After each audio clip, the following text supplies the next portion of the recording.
안녕하세요. 경자인입니다. 오늘 리뷰할 책은 벤저민 그레이엄의 현명한 투자자입니다. 워렌 버핏이 최고의 투자서라고 극찬한 투자서인데요. 경자인이 보는 한 줄평 저부터 해보도록 하겠습니다. 50년의 세월을 뛰어넘는 투자 관련된 아주 우량한 도서이다. 꼭 한번 읽어봤으면 좋겠다. 이게 제 한 줄평입니다. 네. 저는 현명한 투자자가 되는 길은 멀고도 험하다. 책 읽기도 정말 어려웠고 가치 투자가 뭔지에 대한 감을 조금 잡기 시작했지만 그대로 실천하기는 정말 어려운 방법이구나. 네, 이렇게 생각했습니다. 제 책은 어때요? 저는 워렌 버핏이 왜 추천하는지 알겠다. 가치 투자라는 말이 지금도 사람들이 얘기할 때 되게 하기 힘들다 그러고 막 그러잖아요. 근데 이게 60년대, 70년대에 얘기를 했다니 그게 참 대단한 것 같아요. 맞아요. 뒤에서 좀 설명드리겠지만 제가 이 책에서 정말 깜짝 놀란 부분이 있습니다. 이 깜짝 놀란 부분은 뒤에 가서 조금 상세히 설명드리도록 하겠습니다. 근데 이 외국 사람들이 쓰신 책을 보면요. 대부분 저자 누구의 옮긴이 누구 이런 식으로 나와 있는데요. 이 책은 감수도 하셨어요. 이게 좀 독특하거든요. 워낙 유명한 책이고 하다 보니까 감수까지 하신 것 같은데 그만큼 사실 좀 읽기는 한국적인 문장으로 쓰여 있어서 부담은 적습니다. 안에 내용은 좀 어려울 수 있어도 어쨌든 그런 책이다. 현명한 투자자의 목차를 잠깐 설명드리면 총 20장으로 구성되어 있는데요. 투자와 투기의 차이점을 설명하는 장부터 시작해서 맨 마지막은 투자의 핵심인 안전자산, 안전마진. 이 저자가 쓴 이 안전마진이 지금도 통용되고 있는 것 같습니다.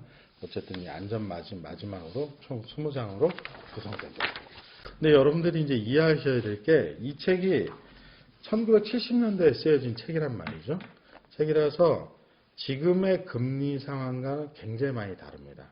여기 책에 보면 뭐 4%의 금리는 낮다, 뭐 7%의 금리가 적정해 보인다, 뭐 이런 용어들이 나오는데 그런 말들이 있는데 그걸 현실 세계에 좀 이렇게 바꿔서 생각을 좀 해주시면 좋을 것 같다. 그다음에 대부분의 이 책에서 IBM 얘기를 굉장히 많이 하세요. 당시에는 IBM이 세계적인 기업이고 핫한 기업이었지만 지금은 저문은 제국이죠. IBM이 그렇게 좋지는 않습니다. 어쨌든 그런 것들을 현재의 세계와 좀 다르지만 이 관통하는 맥락은 사실은 똑같다. 이렇게 이해하시면 될 것 같습니다.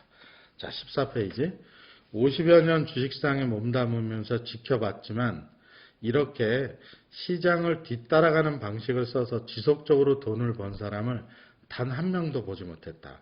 주저없이 단언하건대 지금 유행하는 이 기법은 확실히 틀렸다. 이 시장을 따라가는 방식이라는 게 상승을 쭉 하게 되면 그 상승장이 올라타거나 하락을 하면 매도를 하는 뭐 이런 큰 줄기를 따라서 투자하는 이런 방식은 지속적으로 성공한 사람 한 명도 못 봤다. 이런 문구 같습니다. 장기로 꾸준히 해야 된다. 그리고 이제 여기서 보수적 투자자와 공격적 투자자로 나누잖아요. 네. 그렇게 아예 편도 나눠서 얘기를 하고 있는데 저는 보수적 투자자인 것 같더라고요. 지사는 어땠어요? 저도 보수적 투자자. 저도 보수적인 것 같았는데 한 번씩 휩쓸려서 잠깐 공격적이 되는 게 아닌가. 충동적으로. 약간 가끔 그 충동이나 갑자기 새로운 정보를 들었을 때 약간 혹한 마음에 한 번씩 근데 전반적으로 봤을 때 전 보수적. 자, 24페이지에 이런 문구가 나옵니다. 투자는 철저한 분석을 통해서 원금의 안전과 충분한 수익을 약속받는 행위이다. 이 요건을 충족하지 못하면 투기이다. 참 멋있는 말이라고 저는 여러 번 읽었는데요. 철저한 분석을 통해. 근데 어떤 사람이든 철저한 분석에 한계가 있겠죠. 이 한계는 결국 이제 철저한 분석은 자기가 나름대로의 논리와 설명을 할 수 있고 객관적인 근거를 가지고 만들어낸 결론이라고 할 수 있겠죠. 그러면 원금의 안전과 충분한 수익을 약속받는 행위이다. 이게 아니면 다 뭐다? 투기다. 이렇게 정의하고 있습니다. 저는 투기를 하고 있는 거죠. 일단 투자의 핵심은 이런 책은 원금을 잃어버리지 않는 게 중요하죠. 그럼요. 두 번째 원칙도 원금을 잃어버리지 않는 것이죠. 세 번째 원칙도 원금을 잃어버리지 않는 겁니다. 원금이 회복될 때까지 장기로 갖고 있어야 되는 거죠. 자, 27페이지. 투자 중에 현명한 투자가 있듯이 투기 중에도 현명한 투기가 있다. 그러나 멍청한 투기 방법도 많다. 그 중에서도 가장 멍청한 방법은 투자라고 착각하면서 하는 투기. 두 번째, 지식과 능력이 부족한데도 소일거리 수준이 아니라 본격적으로 벌이는 투기. 세 번째, 감당하기 어려울 정도로 거액을 동원하는 투기이다. 그런 면에서 전 투기는 하고 있지 않습니다. 저는 투기를 했죠. 공모주, 단타. 아, 맞아, 맞아. 단탈하셨지. 네, 완전히 접으신 건가요? 접지는 않았고요. 지금 요새 시간이 없어서 시간이 없어서 지금 못하고 있습니다. 바빠가지고. 어쨌든 이 세 개 중에 하나라도 걸리면 그거는 가장 멍청한 투자 방법이다. 이 중에 제일 사람들이 많이 하는 것은 2번이 아닐까 싶어요. 그러니까 최소한 그 업체가 뭐 하는 업체인지, 수익은 얼마나 나는지 이런 것도 모르고 그냥 기동량으로 듣고 투자하는 것은 정말 아니라고 생각합니다. 제가 읽으면서 가장 감동받았던 방법입니다. 이게 50년 전에 얘기한 투자 방식이거든요. 한번 보시겠습니다.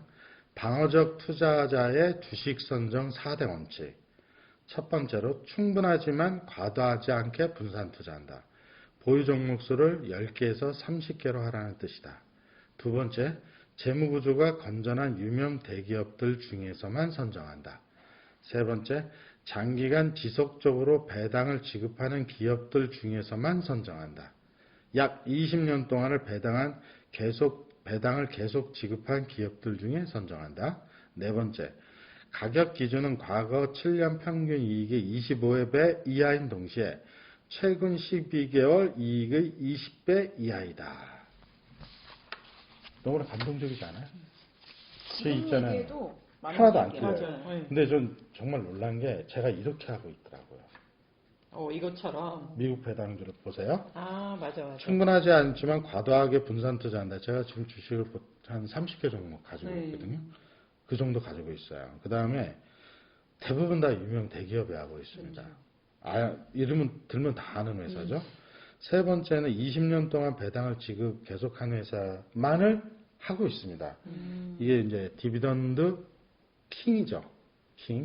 디비던드 챔피언입니다. 배당왕, 배당 귀족, 배당 챔피언이 이렇게 있거든요. 그래서 배당 그 다음에 뭐가 있는데 20년 이상 배당한 애들이 배당 챔피언이에요. 그 다음에 25년간 이상 계속 배당금을 늘려오는 회사가 배당왕, 배당 킹이거든요. 근데 제가 이 투자를 할 때 20년 동안 이상 배당을 계속 늘려온 배당 그 챔피언, 그거 위주로 셀렉팅을 해서 투자를 했어요.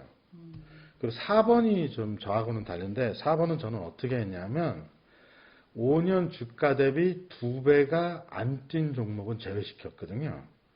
그리고 나머지만 대상으로 투자를 했는데 대표적으로 IBM이었고요. 두 번째는 3M. 3M이 굉장히 유명한 회사잖아요. 꾸준히 유명하지. 유명한데 3M이 5년 전 주가 대비 2배가 안 뛰었어요. 근데 나머지는 다 2배가 뛰었거든요. 지금 현재 제가 2천만 원을 투자했는데 현재 수익률이 얼마냐면 8% 정도 돼요. 근데 제가 투자한 지가 얼마 안 됐거든요. 그 전부 다 플러스예요. 하나 빼고. 하나는 뭐냐면 이키닉스. 그거 빼고 다 플러스예요. 그건 너무 예전에 투자하셔서 그런 거 아니에요? 작년에 들어갔으니까. 근데 이거 보니까 그래서 저희 깜짝 놀랐어요. 제가 이런 기준을 갖고 한 건 아닌데 어쩌다 보니 이렇게 투자의 됐더라고요. 정석을 걷고 있는 지금. 그래서 깜짝 놀랐어요. 그래서 미국 주식에 지금 어떻게 투자를 하고 있냐면 배당금을 받는 건 SRET라고 하는 그 리츠 ETF에 계속 넣고 있고요. SRET가 지금 한 주당 한 $10 정도 하거든요. 거기를 계속 사고 있고 돈이 일부 생긴다고 하면 그거를 이 주식 중에 제가 30개의 종목 중에 수익률이 제일 낮은 걸 사고 있어요. 왜냐면 롱텀으로 할 거니까 은퇴할 때까지 할 거니까 평단을 계속 낮추기 위해서 수익률이 안 좋아. 왜냐면 어떤 회사든 망하지는 않을 거거든요. 제가 투자한 데가 코카콜라, 펩시, 맥도날드 이런 데 투자를 했거든요. 그 다음에 115페이지에 이런 문구가 나옵니다. 공격적인 투자의 주식 선정 4대 기준이 나옵니다. 첫 번째가 주가 지수가 낮을 때 매수해서 높을 때 매도. 신중하게 선정한 성장주 매수. 다양한 염가 종목 매수. 특수 상황 종목 매수. 이게 첫 번째가 주가 지수가 낮을 때 매수해서 매도하는, 높을 때 매도하라고 하는데 언제가 낮을 때예요? 모르죠. 그걸 알 수가 모르겠어서. 없죠. 네. 그 다음에 신중하게 선정한 성장주. 이것도 좀 애매하죠. 다양한 염가 종목.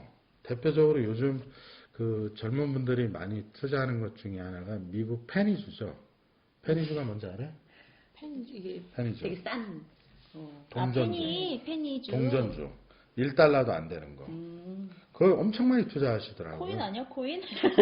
코인이야 똑같죠. 1달러도 안 되는데 제가 어디서 이거 읽었는데 무슨 바이오 회사가 있어요. 그게 1달러가 안 돼요. 우리나라 돈으로 1,000원이 안 되는 거죠. 1,000원이 안 되는데 걔가 조금만 올라도 퍼센트로 따지면 완전 대박인 거예요. 미국은 상한가 하한가가 없잖아요. 그러니까 조금만 올려도 0.1센트만 오르거나 뭐 일부러 올랐다 이러면 더블 친 거예요. 그래서 그 회사를 탐방하러 가봤는데 저 미국의 어디 시골에 오두막집 집이 본사예요. 오. 그게 끝이야. 본사가 거기 아무것도 없어. 도지코인처럼 재미로 만들었나? 근데 이름이 무슨 바이오야. 음. 그게 어떻게 상장이 됐는지 그러니까. 모르겠는데 하여튼 그런 페니주에 투자하시는 분들이 꽤 많더라고요. 제가 보기엔 현명한 투자 방법은 아닌 것 같습니다. 특수상황 종목 매수는 대표적으로 법정관리 뭐 이런 회사들인 것을 의미하죠. 개인적으로 저는 바람직하지 않다. 이렇게 보고 리스크가 있습니다. 굉장히 높은 거에 투자해서 네. 큰 리턴을 받기 위한. 근데 여기에서 공격 투자하려면 엄청 공부를 하고 분석을 하고 해서 하라고 하잖아요. 맞습니다. 그렇게 못할 거면 보수적으로 하라고 그러고 그래서 바로 나는 이렇게 못한다. 근데 이제 근데 맞아. 전업 투자자가 된다면 할 수는 있을 것 같다. 시간이랑이 좀 있으면 할 수 있겠죠.